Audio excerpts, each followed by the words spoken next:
Hello, darling. Nice to see you. It's been a long time. You're just as lovely as you used to be. Hi, everyone. Linda Heldman here for Canadian Beats. I have with me on the phone today, all the way from Nashville, Tennessee, Gil Grand. How are you, Gil? Hello, darling. There's that voice. I've been doing that all the time now. What a perfect way to say hello when we're here to talk about your Conway Twitty tribute show called One Night with Conway. It's just perfect.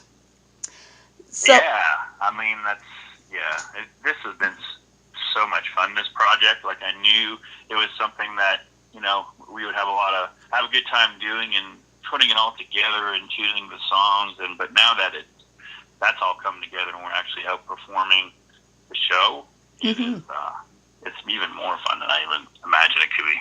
Great. Now, you've done some shows out west in Western Canada already. How have those gone? Really, really well. I'm heading out again soon. We get several shows lined up now, but the shows are good.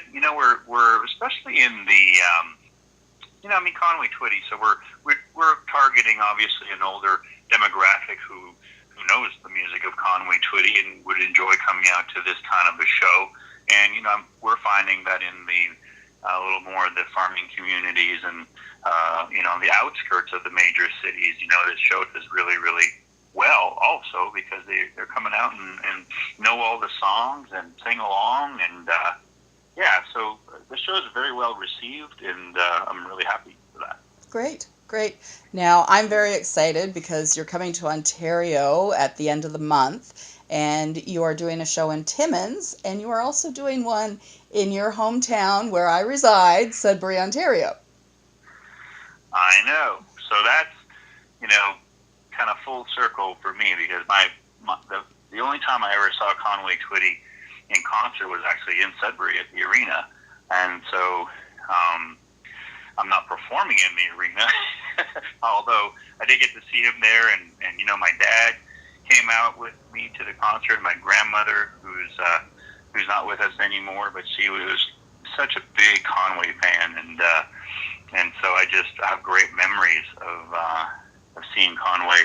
In fact, when he came to town, I remember I was driving down, going towards the valley, and I remember his tour bus was heading towards Hanmer or to Balcarron, and it should have been going to the Sudbury Arena. So I followed those guys all the way to where they were going, and when they pulled over, I gave them directions how to go turn around and go into town to the Sudbury Arena. But I didn't see Conway, but he was on the bus. But anyway, just memories like that. So it'll be fun to come to the hometown and perform all these songs.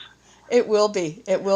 Now, the show in Sudbury is on October the 28th, which is a Sunday, and we're doing an early show so people can see the show and still get home and get a good night's sleep before they head off to work on Monday. Yes, that was the idea. And you get some early sleep. Like that'll happen, right? Exactly. It works for everybody. That's right. That's right. I love what you're doing with the Sudbury show. There's a special contest that we're running through KICX 91.7 because you have someone, you pick usually someone from the audience to come up and sing Don't Cry Joni with you. So tell us a little bit about this contest. Well, this is a great idea, and we've just really started it. But yes, with KICX, they're putting on a KICX karaoke singing contest on the air for the next several days. And what we're trying to do is we're having people call in and sing a little bit on the air to try to win the opportunity to come up on stage during the show and sing a duet with me, which would be the song Don't Cry Joni that Conway sang and recorded with his daughter Joni years ago. And it's definitely a fan favorite, and this is the first time we kind of do it as a contest. I normally we'll kind of scout the audience and ask if there's anybody who wants to do it, but there's always someone who knows this song, and so we thought it'd be a great way of involving the community and giving someone an opportunity to come. They'll also win, VIP passes and some autographed CDs. There are CDs that I've recorded in Nashville of 5 of Conway's #1 hits that are going to be available at the show. So we'll get some of those and some autographed pictures. Cool. And the opportunity to join you on stage, which is great. I love it. Exactly. Absolutely love it. You can tell us a little bit about the Timmins show as well. Where is the Timmins show going to be? Timmins show is going to be at the Dante Club in Timmins there, and then, Timmins was always, growing up and playing in bands. Being from Sudbury, we a lot of times would play in North Bay. We play, Sudbury, obviously go to Timmins. So I've got, for many, many years, I've played in Timmins and at the Maple Leaf there when it was still there. And so that's a community that, I'm familiar with and I'm looking forward. It's almost like going home there as well, because I've done it for so many years. So that show is also doing really, really well. The response is great. There's going to be a great crowd there also. So both shows, Timmins and Sudbury, I'm really looking forward to playing. I'm excited for you to be coming to Sudbury, definitely. And that show is at the Caruso Club. Now, Timmins is October 27th, and Sudbury is October 28th. And tickets are still available through Eventbrite. Yes. Yeah, well, you can get the tickets through our website if you go to hellotwitty.com. And on there, you'll see all of our dates, and you can just click on the Sudbury show and purchase tickets online. And we also have information through KICX, the radio website. If you want to see different phone numbers of people who want to actually pick up a ticket in town, you can call those numbers. And we have locations in Sudbury, in the Valley, and in Sturgeon Falls if you wanted to get a paper ticket as well. Perfect. I have to say, it's uncanny how much you actually sound like Conway Twitty in your recordings. Well, it's funny you say that, because it was never my intention. I never really thought, well, I'm gonna do this because I sound like Conway. I decided to do this because I love his music, and I've always loved his singing.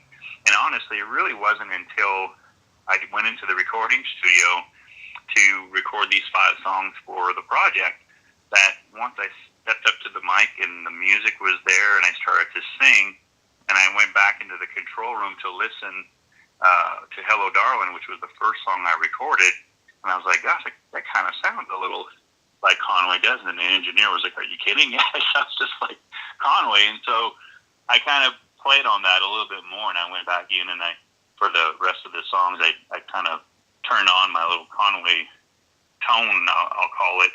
And then after doing some shows already, it's been the response from a lot of the audience who had comments to say, and they're like, gosh, we just closed our eyes and it sounded like Conway was there. So I take that as a huge compliment for sure. And maybe that's just because I'm such a big fan and I know his music so well that it just comes through me. And we're just fortunate to have the similar tone in our voice that I can do that. And the other thing to mention about this tribute show is it isn't you just getting up there singing Conway songs. You actually have a different dynamic to this as a tribute show. Can you let us know about that? Well, I think, I wanted to do a little more than just show up and sing these songs. And so, because I thought it'd be a good idea to maybe talk about Conway a little in his life and maybe come up with some things that people don't know about him, personally and professionally. And so I took the time to go around town in Nashville. I interviewed different people who knew and have worked with Conway, one being Ronnie McDowell, who, of course, he's had a lot of success on his own as an artist, but opened a lot of Conway's shows throughout the years and was like very best friends with him. And he told me some fun stories about Conway, and I share those on the show. And then there's Sheila Shipley, who was the head of MCA Records, Conway's record label at the time, who I interviewed as well on video, and told great stories about Conway and the kind of man he was, and also the artist that he was. And so these are all things that play throughout the show. We have a video presentation that also plays while we're performing the song, so people will hear the songs, but they'll also see and hear stories and information about Conway that maybe they didn't know before. So I think overall it's just a good show overall. I'm definitely looking forward to seeing it here in Sudbury. Definitely. Gil, I thank you so much for talking with me about this. Is there anything you'd like to add before we wrap up? I want to just thank you for the opportunity. It's always a pleasure to speak with you, and you ask great questions. You're a wonderful interview, so it's always a pleasure, and thank you so much, and I look forward to seeing you in Sudbury at the show. Awesome. Well, Gil, you make it so easy because we do have some history, and you're just so easy to talk to, and you always make me laugh. That's the one thing I wish people knew more about you. Gil has this very crazy sense of humor. Well, there you go. Maybe I'll become a stand-up comedian after all this is over. You never know. Yeah, if this music thing doesn't work out, sounds perfect. There you go. Awesome. We've been speaking with Gil Grand. Please, if One Night with Conway comes somewhere near you, please go see it. It is well worth seeing. Thank you so much. Thank you, Gil. You bet. Thanks. And I'm Linda Helpman for Canadian Beats.